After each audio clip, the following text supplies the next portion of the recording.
Alex Smith. Laikraščių mergaitės. Detektyvas Robertas Ketas. Ištrauka. 6 skyrius.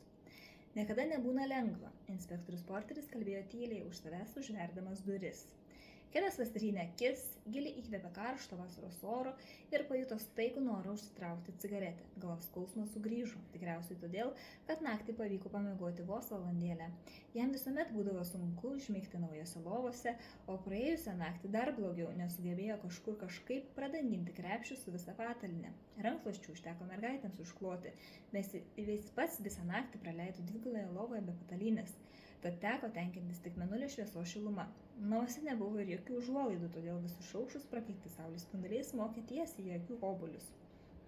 Tarė jis taip parodydamas, kad girdi, jog Porteris prakalbo. Taip, pasakė kitas vyras, taisydamas švarko atlapus. Jo rankų raumenys atrodė taip, tarsi kėsintųsi perplėšti Tomo Fordo kostiumo rankovės. Mamos ir tėčiai.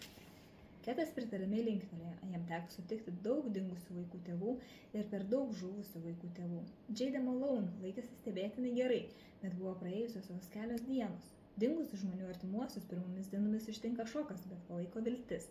Tačiau laikui bėgant atslenka šaltis ir žmonės ima sparčiai grimzti, tarsi kas nukirptų virves, laikiusias ant vandens giliame tamsiame vandenyje. Ketas tai žinojo iš savo darbo su kitomis šeimomis, žinojo ir tai iš savo patirties. Nukrėtė šiurpas, nes pasijuto taip, tarsi būtų sugrįžęs į 2., 3. ir 4. Bilės dingimo savaitę, lyg stovėtų ant prajos krašto ir palengva svirto žemyn. Iš jų atsivėrė duris, labai lauktas prasiblaškymas. Net jei tai ir tebuvo į kiemą kyštelėjusi plaukuota kleronosis.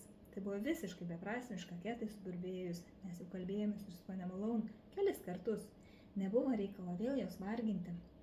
Nenoriu, kad prie jos artintumeisi. Ketas linktelėjo jam, iškėlė rankas, it pasiduodamas, o komisaras sugrįžo vidun.